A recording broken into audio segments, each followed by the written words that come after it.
You ask Tiger to calculate. This deals with finding the midpoint between 2 points. The midpoint between the 2 points is -7.5, -29.5. Let's solve it step by step. Plot the 2 points and calculate the midpoint using the formula. The coordinates of point 1 are, x1 equals -91, y1 equals 36. The coordinates of point 2 are, x2 equals 76, y2 equals -95.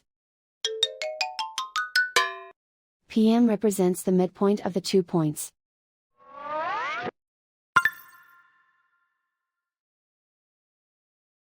Use the x values in the midpoint formula to find the midpoints x.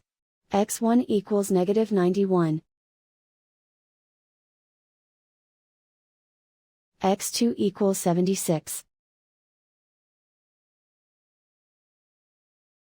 Simplify the arithmetic.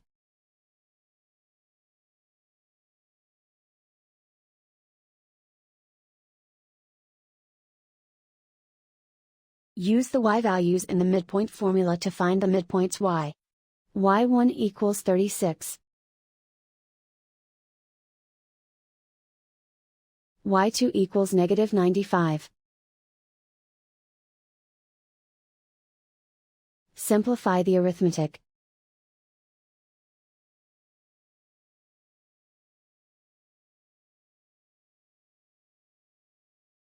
And so, the midpoint is -7.5, -29.5.